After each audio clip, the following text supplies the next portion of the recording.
What's good, YouTube fans? Trey Films bringing a brand new video. Today's video is going to be a lot different than normal. It's going to be me talking about the NFL week. So this week is week 5. I know I didn't do week 1 to 4, but I kind of just started this idea last week. So it's going to be start at week 5, and every Tuesday I'm going to post a video. They're each going to be about like 5 to 10 minutes of me talking my thoughts on every game, basically. Of course, some games I'm going to talk about a lot more than others. Some of them I might just say, hey, they won, that's it. I don't really got much to say. Because obviously I can't watch every game.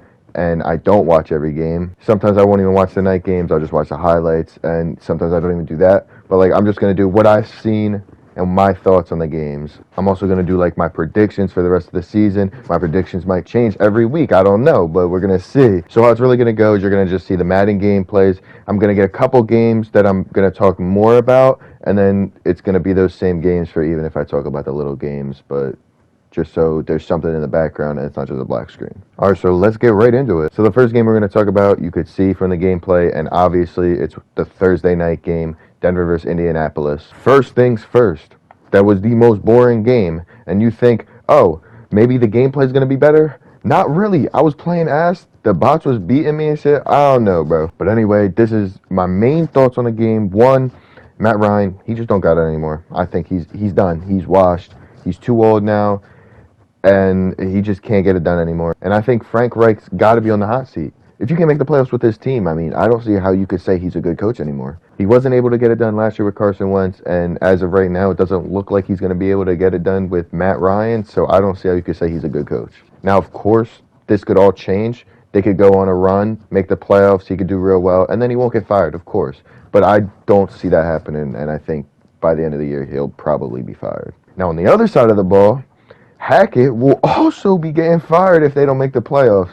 Because, man, this team looks bad. Denver is looking awful. Russell Wilson, I don't know if he doesn't have it anymore or if it's the coaching, the play calls. I don't know what it is, but it looks so bad. And it does not help at all that now all you're getting is the Seattle players coming at Russ, talking about how they didn't like him, they didn't like this, that, or the other. Like, it's looking bad for Russ. And just to add salt on the wound, he's the cringiest guy ever. Any of the TikToks you see is so cringy, which has nothing to do with football, but man, you're playing bad and you're doing that. Like, it's a terrible combination. The last thing I want to talk about this game was the 4th and 1, going for it instead of kicking the field goal. I thought you should have just kicked the field goal, you tie it, you hope your defense can hold, and if not, you get a tie. It's fine. I'm taking a tie over a loss any day, and I know, oh, well, if he got it, it's okay, but he didn't.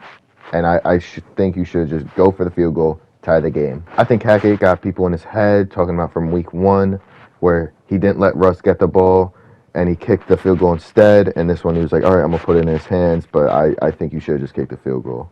So that's all I got to say about that game. We're getting ahead to the next one. So the next game we're going to talk about is the Green Bay Packers versus the New York Giants. This was the London game. This was a morning game, 9:30 in the morning, watching it, early football. Love to see it. It was going great for the Packers in the first half, man. They had it up 20-10 in the first half. It seemed like they were going to run away with it. But Danny Dimes and the Giants came back. They did not let them do anything in the second half. They scored 2 points, and it was because of safety that they did on purpose. I don't know what's with the Packers this year. They seem so much worse. Like, I know that Devontae Adams was a problem, but, like, Jesus, I didn't think you could get dropped that bad. Because personally, I don't think the Giants are all that good. I think the Packers just look awful. I will give the props to the Giants, though. They played a really good game Sunday. I thought they played a lot better than what I'm used to watching. As an Eagles fan, I've seen the Giants firsthand. They are not a very good team. I know they beat us every once in a while. Relax. It's a division game. Don't worry about that.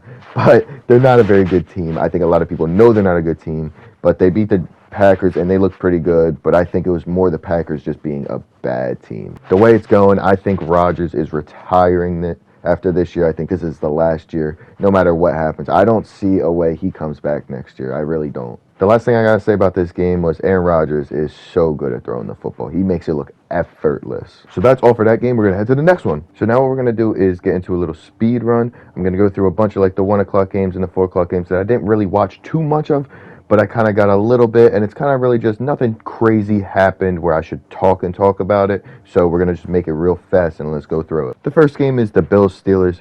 Bills absolutely dominated the Steelers. Bills look great. Steelers look awful. That's all really could be said for that game. The next game is the Browns and the Chargers. The Chargers barely pulled out the win. I think if they don't make the playoffs, their coach is going to be fired after this year. You got to get it done with that great quarterback. They were barely able to sneak it through, but they did end up winning, so good for them. The Vikings won. The Bears are a really bad team. I mean, it's not a surprise anymore. Justin Fields, I feel bad for the kid because they're an awful team. The coaching's awful. It's terrible. The Patriots versus the Lions. The Patriots absolutely dominate the Lions. The Lions are an awful team too. This whole thing of, well, they got grit and they got fight. They're an awful team. Let's treat them like it. The Saints beat the Seahawks, which Geno Smith is playing out of his mind, but he wasn't able to catch this win. And Taysom Hill is able to run the ball whenever he wants because no one seems to know that he's running, even though every time he's in the game, he runs the ball. He passed it one time, but Jesus, when he's in the game, it's a run. The Titans beat Washington. Carson Wentz is an awful quarterback. He's literally so bad. His numbers don't always really show it, but man, he is terrible. They're bad. They're going to have a rough season. Texans ended up beating the Jags, which I thought the Jags are going to be good this year. I'm kind of surprised that the Texans were able to beat them. I mean, that was just a terrible game. It was 6-6 for the longest. What a bad game that was. So that was a speed run. Here we're going to do a little bit on these two games. The Jets and the Dolphins.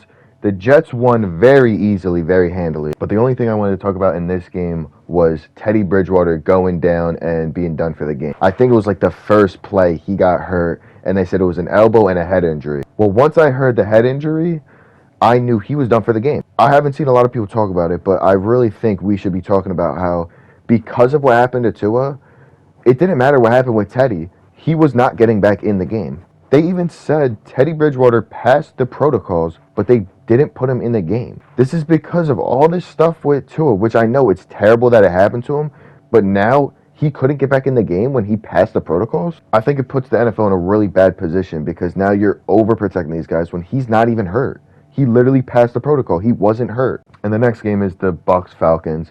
I mean, the Bucs were winning pretty handily. The Falcons were coming back, and then the terrible roughing the passer call. I know everyone's seen it by now. Brady gets sacked. He goes to kick at the defender because he's angry. He looks at the ref and he's like, "Nah, I got you." Gets the call. I mean, it's insane. I don't know what you're supposed to do as a defender. I literally don't know what to tell you. Like, you can't tackle the quarterback. You can't touch the quarterback. He literally just sacked him. He made a football play and tackled him, and they called a roughing the passer. You can't do anything. And really, Brady's the only person getting that call. No one else is getting that call. Not this year, at least. Brady's the only player getting that call. If that's any other quarterback, they're not calling that because they literally did that this Cincinnati game against Tua because that was the same play. And really, it was worse for Tua because he actually hit his head. Brady's head never touched the ground. All in all, that was a terrible call, and I don't see how anyone can agree with that. You're absolutely insane if you do. The Niners absolutely whooped up on the Panthers. The Panthers are an awful team. Baker Mayfield is terrible. Darnold will start as soon as he comes back, but then Baker will get his spot back because Darnold's also terrible. And then just found out today as recording, Matt Rule was fired, which I thought he'd be fired later in the season, but hey, it's honestly better that he's out now than later. The Cowboys beat the Rams, and the Cowboys, hey man, as an Eagles fan, I hate to say it, but they look good. They look really good this year. Personally, I think the Eagles and the Cowboys are the two best teams in the NFC right now. I do think the Rams look really bad this year. They need to figure it out because they look absolutely awful, but that Cowboys defense looks good. There is no quarterback controversy with Dak and Cooper Rush. Dak will play when he's healthy. Cooper Rush is just a solid backup. Cooper Rush is just making the right plays. He's doing what he's supposed to do. When Dak comes back, he's the starter. There's not even a question. But that defense looks really good. I mean, Micah Parsons is a dog. He is so good, and I hate to say it, but he is phenomenal. All I'm hoping for the Eagles is that if Mailata could come back, that he can at least have a chance. But if Mailata's not there, man, Driscoll's going to have a day with Parsons. Good luck for him. And speaking of the Eagles, we're going to talk about the Eagles-Cardinals. Eagles won off a missed field goal. Listen, when I saw that kicker come in, man, he looked scared. He looked like he was not ready for that. It was a 43-yarder. You got to make that, and man, that was bad for that poor kid. The Eagles looked all right. They had their ups and downs. I mean, they looked okay. The defense needs to tighten up a little bit, but I think they could make the adjustments and change and get it right. The special teams looks terrible. I mean, he missed the field goal, but that had nothing to do with the special teams. I think the punt return and kick return, they're not good at all. I don't like what I'm seeing with that. I think they need to make a big change. I don't know what it is, but man, they need to find something out. I think Jalen Hurts has looked really good this year. He looked a lot better than last year. He actually seems like he could be the franchise guy. Miles Sanders looks good. A.J. Brown is a difference maker. He looks great. Goddard's still doing great, and Devontae Smith had one bad drop, but he's also been doing really good this season. Overall, I thought the Eagles needed that game. You need to have close games. They haven't had a close game in the fourth all year. You need to be able to show that you can win. You could win games in the fourth. You can drive down, score, and then the defense can hold. You just gotta. They needed that game, and I thought it was a really good win, so I'm happy about it. But I thought it was it was a solid win. All you need to do is win. That's all they're asking you to do every Sunday. You just gotta win the game, and the Eagles were able to do that. And I think next week you gotta look at 1 week at a time. Got to beat the Cowboys this week. Got to beat them. And the final game of the Sunday was the Ravens-Bengals. The Ravens did end up winning that game. The main thing I've seen from that game is Justin Tucker is that dude. Lamar Jackson is also still that guy. Ends up driving him down, final drive, for the game-winning field goal. He's that guy. The Bengals are still looking good. I think they're back on track. They should be fine. They just played in Baltimore, and it's hard to play there. The final game is the Raiders-Chiefs, and the Chiefs did end up winning that game. I watched a little bit of the first half, and I thought, man, the Raiders had this thing won. They were whooping up on them. They were up 17-0 at one point. But, man, you can't count out Patrick Mahomes because he really is that guy, and so is Travis Kelce. He ended up getting 4 touchdowns. I mean, they went absolutely nuts. The Raiders did go for 2 at the end of the game to try to get the win instead of the tie, which I don't even blame them for that, the way their season's going. It's like you kind of just want to get the win. They ended up not being able to get it, and then the Chiefs were able to hold on, but it was still a solid game by them. So that's every game of the weekend. This video was a little bit longer than I was expecting, but I had a lot to talk about. It's probably going to be a little better the next few weeks because I'm going to get a little more used to it. If you guys did enjoy that video, please be sure to hit the like button, subscribe if you're new, comment if you'd like. I'll see you guys every Tuesday for these types of videos.